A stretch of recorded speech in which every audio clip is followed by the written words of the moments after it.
This is day 54 and Psalm 25, reading from verse 8. Good and upright is the Lord, therefore he instructs sinners in his ways.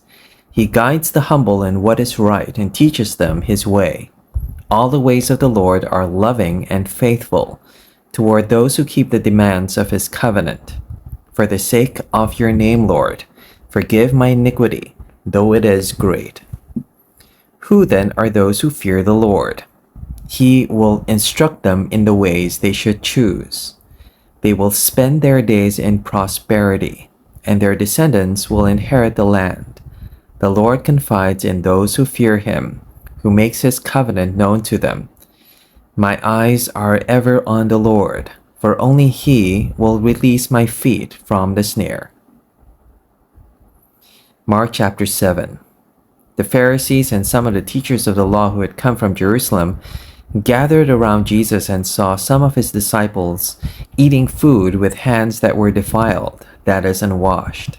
The Pharisees and all the Jews do not eat unless they give their hands a ceremonial washing, holding to the tradition of the elders. When they come from the marketplace, they do not eat unless they wash. And they observe many other traditions such as the washing of cups, pitchers, and kettles. So the Pharisees and teachers of the law asked Jesus, "Why don't your disciples live according to the tradition of the elders instead of eating their food with defiled hands?" He replied, "Isaiah was right when he prophesied about you hypocrites, as it is written, 'These people honor me with their lips, but their hearts are far from me. They worship me in vain. Their teachings are merely human rules. You have let go of the commands of God and are holding on to human traditions." And he continued, "You have a fine way of setting aside the commands of God in order to observe your own traditions. For Moses said, 'Honor your father and mother,' and anyone who curses their father or mother is to be put to death. But you say that if anyone declares that what might have been used to help their father or mother is korban, that is devoted to God, then you no longer let them do anything for their father or mother. Thus you nullify the word of God by your tradition that you've handed down, and you do many things like that." Again, Jesus called the crowd to him and said, "Listen to me, everyone, and understand this. Nothing outside a person can defile them by going into them. Rather, it is what comes out of a person that defiles them." After he had left the crowd and entered the house, his disciples asked him about this parable. "Are you so dull?" he asked. "Don't you see that nothing that enters a person from the outside can defile them? For it doesn't go into their heart, but into their stomach, and then out of the body." In saying this, Jesus declared all foods clean. He went on, "What comes out of a person is what defiles them. For it is from within, out of a person's heart, the evil thoughts come: sexual immorality, theft, murder, adultery, greed, malice, deceit, lewdness, envy, slander, arrogance, and folly. All these evils come from inside and defile a person." Jesus left that place and went to the vicinity of Tyre. He entered a house and did not want anyone to know it, yet he could not keep his presence secret. In fact, as soon as she heard about him, a woman whose little daughter was possessed by an impure spirit came and fell at his feet. The woman was a Greek, born in Syrian Phoenicia. She begged Jesus to drive the demon out of her daughter. "First, let the children eat all they want," he told her, "for it is not right to take the children's bread and toss it to the dogs." "Lord," she replied, "even the dogs under the table eat the children's crumbs." Then he told her, "For such a reply you may go. The demon has left your daughter." She went home and found her child lying on the bed and the demon gone. Exodus chapter 33 and verse 7. Now Moses used to take a tent and pitch it outside the camp some distance away, calling it the tent of meeting. Anyone inquiring of the Lord would go to the tent of meeting outside the camp. And whenever Moses went out to the tent, all the people rose and stood at the entrances to their tents, watching Moses until he entered the tent. As Moses went into the tent, the pillar of cloud would come down and stay at the entrance, while the Lord spoke with Moses. Whenever the people saw the pillar of cloud standing at the entrance to the tent, they all stood and worshipped, each at the entrance to their tent. The Lord would speak to Moses face to face as one speaks to a friend. Then Moses would return to the camp, but his young assistant Joshua, son of Nun, did not leave the tent. Moses said to the Lord, "You've been telling me lead these people, but you've not let me know whom you will send with me. You have said, 'I know you by name, and you found favor with me.' If you are pleased with me, teach me your ways, so I may know you and continue to find favor with you. Remember that this nation is your people." The Lord replied, "My presence will go with you, and I will give you rest." Then Moses said to him, "If your presence does not go with us, do not send us up from here. How will anyone know that you are pleased with me and with your people unless you go with us? What else will distinguish me and your people from all the other people on the face of the earth?" And the Lord said to Moses, "I will do the very thing you've asked, because I am pleased with you and I know you by name." Then Moses said, "Now show me your glory."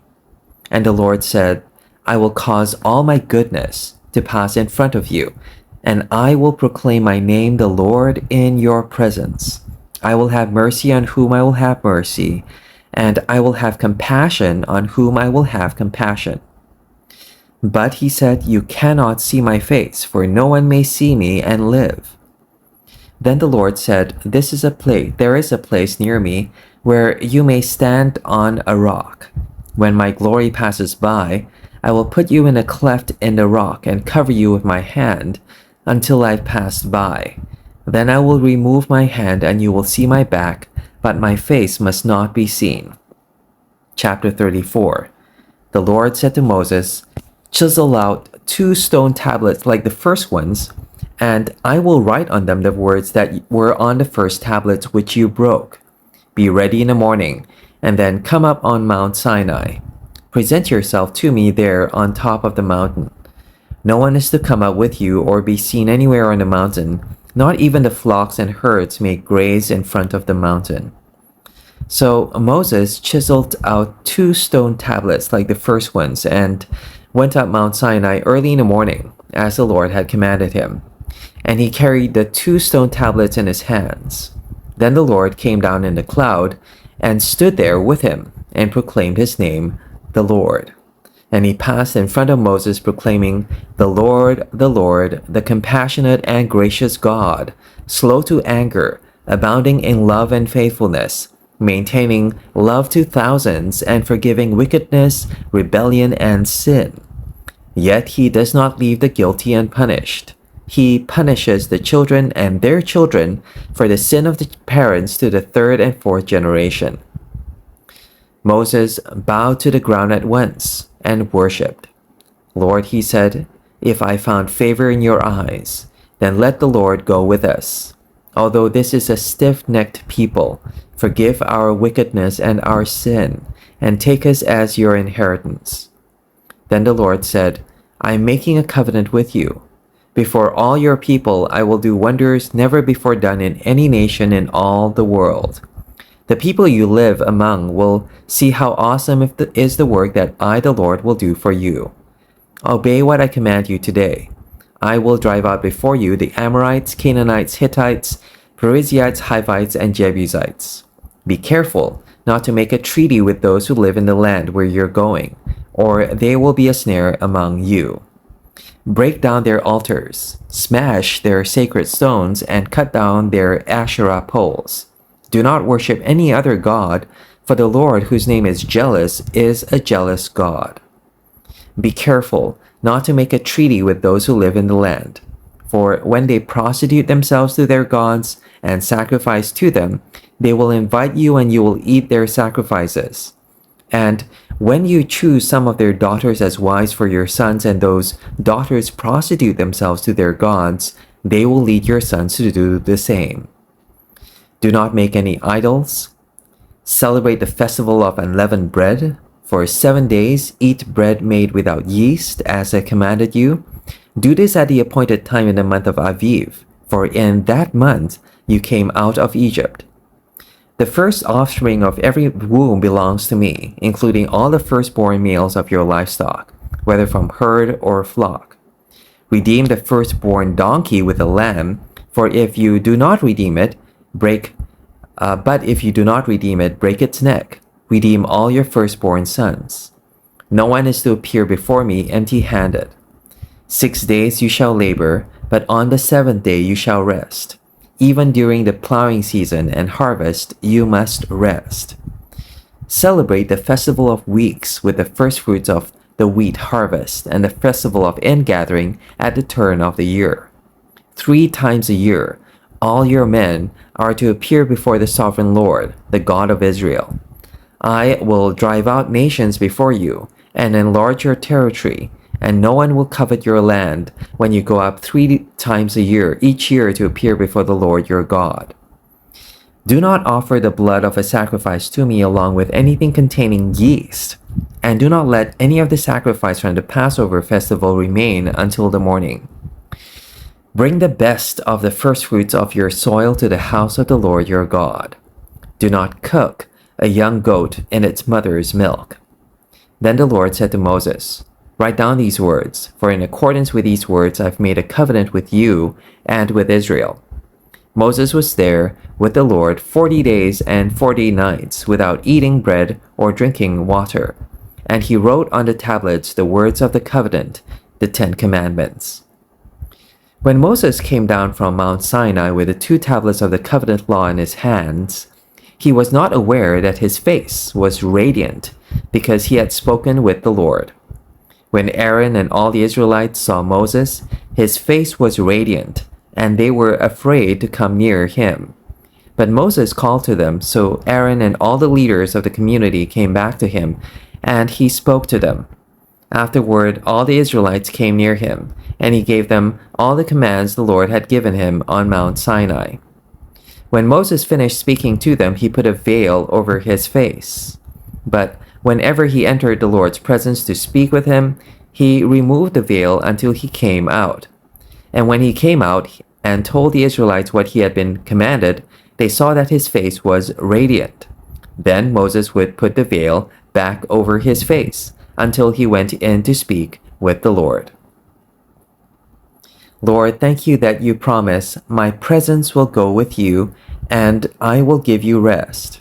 Help me to hear your voice, speak to you face to face as a friend, to reflect your glory and be transformed into your likeness with ever-increasing glory.